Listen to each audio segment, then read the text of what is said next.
Hello, everyone, and welcome to another episode of Space Snacks. It's 10 a.m. on the Pacific time zone, and so perfect time for you to take a break and tune in. Today I have a new guest, Ariella Kantorowitz-Sapers, and this is our first time meeting, right? Yes, hello. Hi, it's so nice to meet you. You too. Thank you for having me on. Oh, I'm really glad to be able to be here and talk to you about food and space and Yes. what you know what got going on. Yes. And so you're a student Yes. and this is your final semester. Tell Yeah. us what degree you're getting. I'm getting my Bachelor of Science in physics, but I'm streaming in astronomy, so we kind of just call it astrophysics. Fantastic. But this is not your first degree. No, I have a psychology degree I started my physics and astronomy one directly after my psychology degree. So what made you switch from physics to, from from psychology to physics/astronomy? I took natural science classes as electives in my psychology degree, and when I did them, the most intense math was just kind of like how to calculate a force. I was like, I can do this. So it was also really interesting to learn about the planets because all I knew was just the names of them. And I thought it was just so fascinating. And in psychology, I didn't know if I wanted to pursue it like professionally. I thought it might be too difficult to deal with it. So when I started to find the interest in that, I was like, okay, let me see what I have to do. And it took me a year to take the classes because I didn't take math or science in high school. I Mhm. finished it the second I could in like grade 10. And so I spent a year taking the equivalence, and then I got accepted into the program. That's really fantastic because a lot of people, it's the math that keeps them away. And Yeah. so you're looking at going up to differential equations. Oh yeah, those and the quadruple integrals and the equations that are like literally the size of your page in 5 lines. Yeah, those were confusing, but I was excited to learn them. Yes. And so did you have, what advice could you give to somebody who may not have been a traditional science major, but they have also taken a natural science class and was like, wow, this is actually kind of cool, but the math, Yeah. they're like, ugh. I would tell them just to be prepared to screw up, honestly. Like I failed, I think, the first calculus I ever took in university because I didn't know anything. So it's gonna happen. You're not gonna go in and well, maybe you will nail everything, but just do it. Make sure. The best thing I did is I talked to advisors. So I made sure I took the right classes, not the first years. I took the pre ones to make sure I was ready for the first years, and get a tutor. I was very lucky that I had friends in the physics program that sat with me because they liked taking the break from their like upper year classes. And so it's the easiest thing. Students love talking about physics when they're in the program, so they will sit and help you with it if you need help. That's such great advice. And it's talking about getting help. As a professor, that's one of the things that I see with students is they will struggle to the point of failure Oh yeah. versus taking advantage of the tutoring system and their peers and all of the resources that are available to help you succeed. And Yeah. so, yeah. So why space? What is it about space that, you've fallen in love with? It's so vast, and there's infinite unknowns in space. We don't know much about it, and I feel like with the infinite questions there's infinite answers, and I want to be part of solving, even if it's like 0.1%. I want to contribute something to making more understanding of this universe. And I want to be able to understand when I look at the sky, what is it? Not just like that's the star, but what's happening in the star. Or not that I see Mars in the sky, but what's happening around Mars. I want to be able to actually understand what's around me instead of just looking and, oh, it's pretty. That's really fantastic. Now, what type of explorer would you consider yourself? Are you somebody who just wants to stay on Earth? Do you want to go up to the ISS? Would you like to go to the moon? Would you like to go to Mars? I would like to go to Mars. I think that would be incredible. Because the moon obviously would be great too, but to go to another planet and to see what it would be like and to imagine if that was in the habitable zone, how that could have turned into an Earth. But if I had to pick one, I'd want to go to Pluto. I will only go to space if I can go to Pluto. That's really fantastic. So you got to go deeper into your love of Pluto for us, because I want to know, is this your favorite celestial object? Yes, without a doubt. I am known in school for being that girl that yells at everybody if you say Pluto's not a planet. There's just something about Pluto. I think it's just we kind of got rid of it too fast. And I don't like the fact that we got rid of it, because when I grew up, it was always Pluto was a planet. And so many kids now still know Pluto as a planet.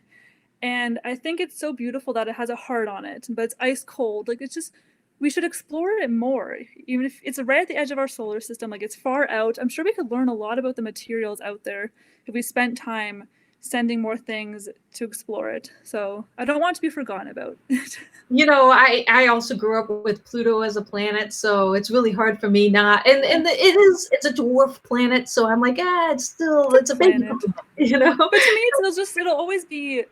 Whenever I write a test and it's like name the planets, I always include Pluto at the end, just because that's how we grew up. It's how we were raised. All my little child books have Pluto in it. So. And what we've learned so far about Pluto has been fascinating. Exactly. And so that is just, again, the more we explore, the more we learn, the interesting, it opens up more questions. Exactly. And it's so, and I think what's great about Pluto is that it's so far from us. Like, we explore Mars a lot, obviously, because it's Mars. Hello. Also the moon, but it would be so great to know more about the edge of the solar system and what's happening down there. And we can put some pieces together of how the solar system was formed even more than we know now. I totally agree with you. And so if you were going to go to Mars or Pluto, what would you want to eat and why? Pizza. I'm just simple. I wouldn't want to take something that would spill everywhere on me. Pizza freezes well. So I'll just take my pizza. I am a pizza person. It's one of the things, it is my favorite food, because I love how versatile it is with the toppings and the sauces and everything. So what is your go-to pizza? What do you like to have on it? I'm going to get so much hate, but pineapple. Pineapple pizza. That's my favorite thing. I just get pineapple. No, wait, do you get it with the ham or you just pineapple? Just pineapple. Okay, I'm wrapping my head around this. So just cheese, marinara sauce, cheese, and pineapple. I don't eat meat very much at all. So it's usually just pineapple. And if I feel fancy, I'll get like a mushroom or like olives put on it. But I'm just happy with my pineapple pizza. Oh, that's really great. Well, I don't know. I know my husband likes pineapple, so maybe the next time, and I've had it, the Hawaiian style. Yeah. I'm more of a pepperoni person or a veggie pizza. That's good. The veggie is good too. And what's interesting is I used to never like olives. And then recently, in the last 10 years, my best friend always loved olives. I was like, olives. And then now can't get enough. Pizza. It's that salty flavor it adds to it, I think. Or like feta cheese would do the same thing. Yes, exactly. I was like, can't get enough of that. And so that's one of the fun things as I travel, is figuring out what kind of pizza I can have in different regions and how people, change it up. So in Canada, pineapple. It's the debate. It's just you either love it or you hate it. And if you hate it, you hate the people that love it. So, in Canada, I think in Canada it would mostly be meat pizzas, like Canadian meat lovers pizza. The Canadian meat lovers pizza. I like that. And so what kind of area do you want to research as an astrophysicist? That's the thing, is I've done so many different ones. And I think if someone threw anything at me, I would take it. I just like researching. So I've done variable star research, and that would be, I think, what I was an expert in. That's what I excelled in. Throughout my whole undergrad, I did variable star research, and to a point where I can't really do anymore because I've done it. So I moved on to Mars craters, and I researched that last summer. And this summer, I got an artificial intelligence project doing with astronomical data. So it's anything. I'll research anything. I just like researching. You make the perfect PhD then. I know. Are you planning on going on? I don't 100% know what I want to do. I think being an undergrad for 7 years now has kind of tired me out. a little bit. That passion of wanting to sit in class is kind of gone. So I might take a little break. I wanna try my hand at data science, enter the world, try to like understand it, and then I'm not against going back to try to go to grad school in a couple of years from now. Yeah, well, big data is kind of it, and getting into AI and crunching numbers and figuring that all out. Do you want to stay in big data in space, or do you want to kind of hit big data on Earth? Definitely, ideally space. Ideally, that'd be so interesting to look at all the data and to find different patterns or rhythms or models to like fit it. That would be really cool to do. Yeah, that's really great. Do you, when you're thinking about your pizza on Pluto or anywhere in the solar system, who would you want to have this meal with and why? Who inspires you? Katherine Johnson, I think, definitely has. She was just, when I hear her story, it's just so incredible. And I'm such a fan. I didn't get to learn enough because it wasn't taught much in my university orbital mechanics. I would love to just sit and just talk about her life and her history and what she went through to become literally a human computer. She was trusted more than a calculator. And I mean, now we live off our calculators and like Wolfram Alpha or something. So I think it'd be incredible to talk to her and just to listen to her stories. You know, I really love the person you picked. Yeah. Because between the book and the movie, what an inspiration. Oh, yeah. I was lucky I got to meet the author. I never got to meet her, unfortunately. But my father was a hidden figure, I'd like to say, for Really? NASA. Yes, when he was 18, he was very good at math. Self-taught kind of guy. Didn't do so well in high school, ended up having to go out and into the workforce, but he took a math test and did so well at it that he got hired with a company as the first African-American for this geotechnical company. Wow. At 18. And then he ended up going and being hired by the federal government. And so I was actually born on Guam because my dad worked for NASA from Gemini through Apollo 13. Oh, that's incredible.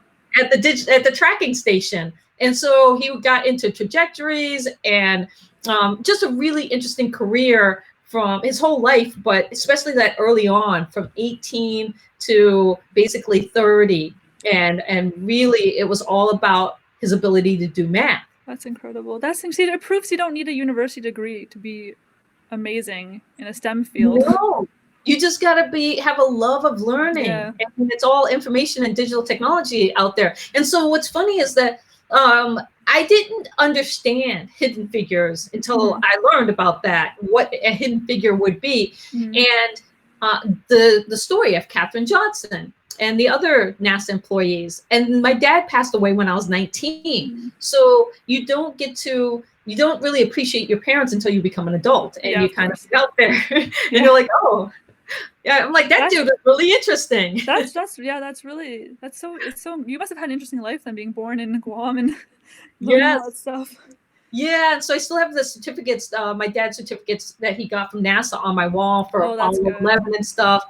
And but a light bulb went off when I saw the movie Hidden Figures, and I was like, oh, this is why whenever I try to Google my dad later, I never found anything about pictures.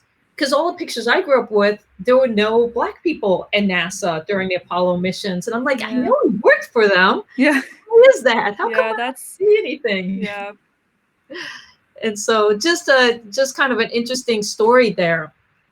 Yeah, it's incredible. It's an inspiration to everybody. Like every community can find inspiration in their stories. You know, and that's so true. People's stories fascinate me, and that's one of the reasons why I love doing the show and having you on and hearing your story and path, because it is unique. Yeah. So when you think about food, are you a cook? Are you a baker? Are you a takeout? Okay, so right now with everything going on, I take out everything. I don't want to go to the markets, but I love cooking. I don't cook often. There was a period of time where I would cook once a week for my family. I would find a meal I wanted to cook, and I would make like appetizer, meal, and dessert. And I'd be in the kitchen for 10 hours, and I'd fall asleep. I wouldn't eat it.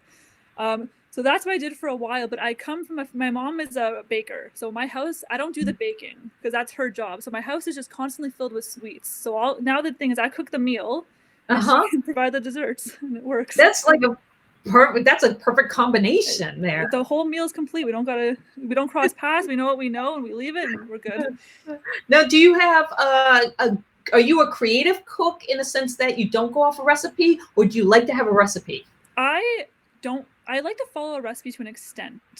I try my best not to cook with like salt, for example. So my food doesn't have much salt in it. Every recipe says salt, and I'm the one person that doesn't put salt. But I edit it to what I like. I don't go 100% because I don't know what the cook likes eating versus what I like eating. So that's why I can't bake, because that's an exact science. I can't do that. It is. I'm the same way. I can't bake because I like to dabble and throw a little bit of this and that in there. Yeah, just whatever tastes good. And cooking is so much more forgiving than baking. Yes. Because, you're off by a little bit and that ain't coming out good. Yeah. Oh my gosh, it's ridiculous. You mess like one little thing up and it's your souffle exploded in the oven or something. Okay, so I've got to ask you, how did you get off salt? Because I'm a saltaholic. I never was on it. That's the thing. Is my mom was also like me. She made her food so flavorful. You never needed salt. So I just never, and I just started to never use it. So I just don't. I keep it on the table in case like someone wants it, but I never had it. Now, do you find when you're eating out and getting takeout that the amount of salt is like you'll take a bite and you're just like, oh, what are you doing? Sometimes it's a shock with some of the foods I eat. And I'm like, oh wow, this is what people normally eat on a day-to-day basis. It's not good. I know, and I'm one of those. I need to get off my love of salt. I've been able to reduce other things, but boy, to me that's with coffee. I can't reduce coffee. I'll drink coffee. It's always coffee. That I can't get off. So thinking about coffee, is that your go-to drink? If you're having pizza, you can imagine yourself on Mars. You've got your pineapple pizza. You got Katherine Johnson. Not she's eating a pineapple pizza with you. She's probably not. And what would you want to have with that meal? I would definitely need, if it's non-alcoholic, I would definitely need my coffee and a water. I drink water like a fish every day, all day. But I would definitely need my coffee. But if it was alcohol, I would get a little cocktail or something. So you're a cocktail drinker. I like the fruity cocktails. I don't like the pure hard stuff. No, it's too much.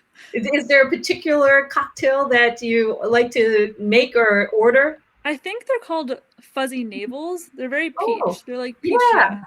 Yeah, with peach schnapps. Yes, I love those. Anything with peach, I love. Yeah, very good. I like cocktails also, although now it's funny because I've been off of like soda for decades. And so reducing my sugar, I still like sweets, but I'm definitely more savory than sweet. And so when it comes to some of my cocktails, when I order them, they can sometimes be a little too sweet. Yeah, I find that too. Now, does your mom, when she's baking, does she have a certain, is there something you like to request that's your favorite dessert? Yes, she makes chocolate chip pie, and she makes it, no joke, every day because it's gone every day. The neighbors know about it. Our family knows about it. Our partners know about it. They always want this chocolate chip pie. So every day she makes one, and by the end of the day, it's gone. It's just gone. Is this her own secret recipe? It's from her mom. She has the original typewritten recipe, and it's passed down. And it's so simple, but every single person takes a slice home with them. Everybody. Well, I got to tell you, I am running a recipe for Meals for Earth recipe contest right now. So I would love it because we have a couple of categories. We got soups and stews, main meals, desserts, side dishes, and snacks. It would be great if you and your mom both submitted a recipe. Yeah, that'd be great. She'd love it. She'd love it. Oh, that's so great because the top recipes win a signed copy of my Meals for Mars cookbook. Oh, great. I hope we win that. And then the top 5 in each category gets the digital copy. So everybody's a winner because I also send out the patch. Just by submitting, you get a Meals, wrong shoulder, Meals for Earth. Look at that. I'm like, which shoulder am I? Yeah. You get a patch. Great. No, great. We'll definitely submit some of her recipes. Oh, that's really cool that you come from a family that likes to cook and bake. Are you an only child? No, I have a sister. Is she also in the kitchen? I like to call her my sous chef because she'll come in every once in a while and stir something for me, and then she'll leave. So I'm like, okay, you can be the sous chef. That is really funny. You got to get her to chop those onions. Oh, no one wants to do that. I'm always stuck with it. We have a garden at home, and so we're growing peppers, and I really want to learn more about peppers. And so I bought some the other day, poblano peppers and hatch chili peppers. And I figured out how to skin them. Have you ever done anything with chili or peppers? Are you a hot, spicy? I am, but my family's not, so I can't bring that in the house. Well, the one thing that they say is don't touch your eyes. And so later on in that day, I was like, oh, what did I just do? I find shallots are the worst. Onions I can handle. If I take a shallot, I cry immediately for some reason.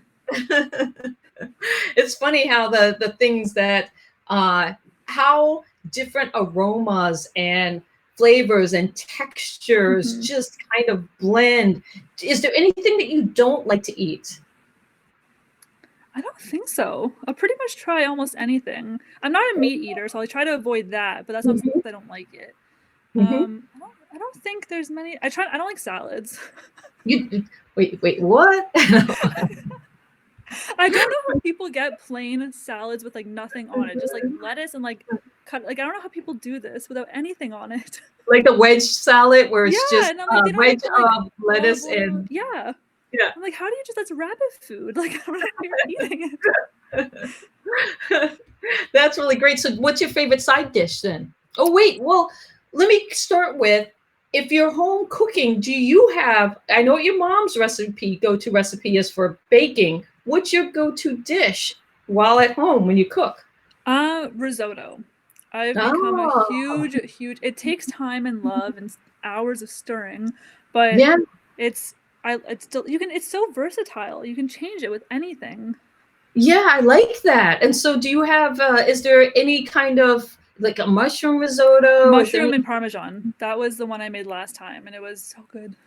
Oh, that sounds delicious. I can't wait to see what you submit to the recipe contest because I think anything you do is going to be fantastic. Thank you. I hope. And so is there a certain type of food that you love to eat? Pasta. I'm a carb girl. I'll just eat all the carbs. So I just I can eat pasta every day. I kind of do eat pasta every day, actually. Have you ever been to Italy? No, I haven't been to Italy. If I did, though, I'd gain 400 pounds. I've been multiple times, and it's the one country. It's one of a few countries where I always will go back because the food and the wine are so good that I could eat my way from top of the boot down to the boot. I couldn't imagine how good pure like Italian made pasta would be. And that was one of the things that was so great. So I went there for the first time when I was 19, so I was really young, and just going into these different restaurants, and it was all made from scratch, and you're just like, oh, this is. You sit there for a half hour, 45 minutes waiting because you're like, wait, it's so worth it. It is so worth it. Just love that. And so one of the things when you're thinking about food and meals, do you have a favorite meal of the day? Breakfast. I always just wake up and I'm like, okay, what's for breakfast? Are you having pasta for breakfast? Because pasta's your thing. If I've had leftover from the night before, I'll warm it up for breakfast. I don't like the idea of like there's breakfast food, there's lunch food, there's dinner. It's whatever I'm hungry for, I'm gonna eat. I am the same way. Why is it? Because one of the things that for breakfast is a lot of it, especially in the United States, is sweet. It's pasta. It's pastry based. Yeah. And I'm more of savory. Yeah, and I didn't. And everyone's like, you can't eat eggs for like lunch. And I'm like, why? It's protein. Like, why can't you have eggs? So, do you have a favorite breakfast? Well, first of all, why breakfast? Why is that your favorite meal of the day? It's the one I'm usually just most excited for. Because you got up. Do you wake up hungry and you're like, I gotta eat? Like, okay, I'm hungry. And that's the perfect meal for me for a coffee. So I get my coffee and I get my breakfast. So it works. Now, do you spend time cooking for breakfast, or are you, something simple, cereal and milk kind of thing? I usually make omelets or eggs for my family every morning. So I'm more of the put effort into making something. Yeah, I might have to come visit you You because should. it just sounds like a culinary delight. It's a sweet little house with lots of good food. It sounds like it. I mean, omelets in the morning, drinking coffee, hanging out, Yeah. risotto, your mom's chocolate chip pie for dessert. That's literally what we do. We just have our little meals and we eat them. They're good. Oh, that sounds great. Because one of the things is, do you guys eat all your meals together mainly? So now we do more. Before it was hard with me being in school full time, and my sister's actually a nurse, so her hours are of course very 12-hour shifts or whatever. So we didn't we always made sure we had Sunday night dinner no matter what, but during the other times it was a little difficult. Yeah, so now under this new situation, that's got to be pretty interesting. Yeah, now we have meals. Now we're just annoyed with each other though, so we don't want meals. One of the things as an analog astronaut, and the things that you learn to appreciate is that dinner time, especially when you leave home, and looking back at those meals you had as a child or family gatherings. Do you guys like to throw parties? Do you throw parties? I don't throw parties, but we've had dinner parties before. I haven't done one space themed though. I think that would be a good idea. Is anybody else in your family into space? My dad is very into space, but other than that, it's kind of just me. They all find an aspect beautiful about it. I think majority of people find some aspect of astronomy or space interesting, but I'm the only one who's pursued it. Yeah, I think you need to say to the family, the next party we have is going to be space themed. Oh my gosh, we can make space themed cupcakes. That'd be really easy. Or donuts. It's so true. And it's funny because in my cookbook, one of the recipes that was submitted under desserts, it's one of my favorites because I love the title of it. It's this one right here, and it's dark matter. Yeah, that's what they named it. A dark matter cake with stardust frosting. And I just love that. And so the creativity of being able to take something, like it could be a recipe that but you make it your own. And then what does that look like? And then what would you name it? Like your mushroom risotto dish, if you could name it, what would you call it? Moon rocks. Moon rocks. Because it's a neutral color. So yeah. But that's what's so fun about food is the creativity that comes along with it. Yeah. And so are you a snacker? Yes. Oh yes. What student doesn't sit down with snacks while studying? So what's your go-to snack? Popcorn. Popcorn has been my go-to snack lately. Now, do you microwave popcorn, or are you making it from? No, I don't do that from scratch. That I microwave. Now, are you a movie butter kind of popcorn, or plain kettle corn? No, I need the movie butter. You have to have the movie butter. I'm the same way. I really love the movie butter and stuff like that. So one of the things that I like, we only have a minute left. And so one of the things that I've been talking to is this whole notion of, could you eat like a Martian? And since we just met, you probably are like, well, what does that mean? Yeah. And so I have been looking at food and food sustainability and freeze-dried food and the potential of freeze-dried food. And so it's this idea that you take freeze-dried food and rehydrate it, but you combine it with locally harvested fresh food and meats and vegetables. And so this is the challenge I'm going to throw to you. Do you think that you could make your amazing mushroom risotto with freeze-dried mushrooms? Yes, I think I could. Yes, I think you could too, and I think you'd be surprised at how good it would turn out. I'm sure it would taste delicious. Well, this has been really great. I can't thank you enough for coming on Space Next. Oh, Jupiter's here. Yes. Hi, Jupiter. Hi, Jupiter. Do you have one last question before we go, Jupiter? See if she's has anything to say. So for those of you that don't know, Jupiter is the connection between us. And so very cool. You're at the same school together. Yeah, same school. Oh, that's awesome. Okay, I don't think Jupiter's got a question for us. So very nice meeting you. Nice to meet you too. I look forward to visiting and having a delicious 3-course meal with you sometime. More than welcome, anytime. Thanks everybody for tuning in, and you can look for us again tonight. I've got another Space Snacks, and that's going to be at 6:30 with Amy Oliver. So tune in tonight. Bye, everyone. Bye.